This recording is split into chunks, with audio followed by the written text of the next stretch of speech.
এত কন্টেন্ট ক্রিয়েটরের মাঝে আমি এক অসহায় কন্টেন্ট ক্রিয়েটর। এটা কেন বললাম? ক্লিয়ার করি। আজকে আমি ভিডিও দিচ্ছি সেটা হচ্ছে আমি যখন দিনাজপুর ১ম আসি, মানে এইবারই ১ম যখন আসি তার পরের দিনের ভিডিও। সেদিন আমরা একটা ফ্রিজ কিনতে গিয়েছিলাম শোরুমে। আর কিছু বাবুর কেনাকাটায় ছিল যার জন্য যাওয়া। আর সনি র্যাংসে গেছিলাম কারণ আমার কাজিনস ইন ল আছেন, উনি হচ্ছেন সনি র্যাংসের ডিপার্টমেন্ট হেড। তো ভাইয়া বলছিল যে সনি র্যাংসে যেতে। তাই আজ আমরা চলে আসলাম সনি র্যাংসে কেলভিনেটরের একটা ফ্রিজ নিতে।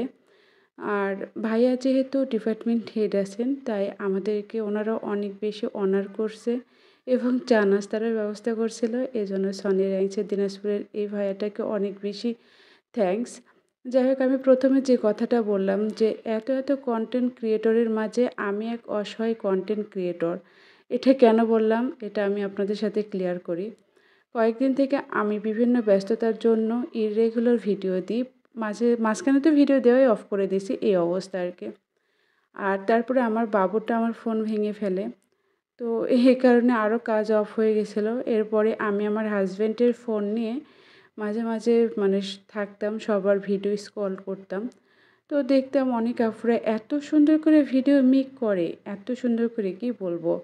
আমার মনে হয় যে এইসব ভিডিও মেক মানে যারা করে তারা কিভাবে করে ভাই? এরা এত ট্যালেন্ট এরকমটা মনে হয়। সব কিছু সবার জন্য না, এরকম মনে হয় আমার।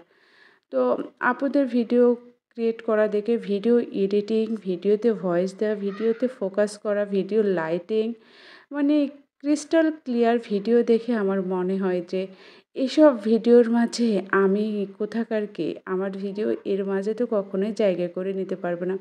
হ্যাঁ, আপনারা বলতে পারেন মানুষ কিন্তু যা তা ভিডিও দিয়ে ভাইরাল হয়। ভাই ওই জায়গায় আমরা নাই। মানুষ একটু হাসব্যান্ডের সাথে রাস্তায় নাচানাচি করে, এটা সেটা করে কিন্তু নিজের পেজটাকে ভাইরাল করে নিচ্ছে। সে জায়গায় কি আমি আপনি অনেকেই আছি যারা আমাদের নিজস্বতা আছে, ব্যক্তিত্ব আছে। আমরা কিন্তু চাইলেও এটা পারবো না। তাই হয়তো আমাদের পেজটা বা আমাদের প্রোফাইলও কখনোই গ্রো করবে না। আচ্ছা, না করুক, সমস্যা নাই।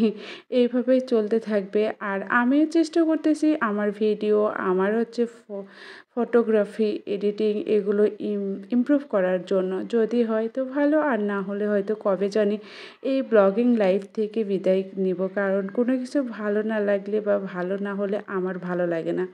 সেই জায়গাতে আমি যদি ব্যর্থ হই তাহলে আমি সেখানে থাকবই না। যাই হোক, অনেক কথাই বললাম। সবার জন্য শুভকামনা থাকলো। আর ইনশাল্লাহ আমিও আমার কাজে রেগুলার হব এবং কামব্যাক করব। সবাই আমাদের জন্য দোয়া করবেন। আপনাদের জন্য দোয়া রাখলাম।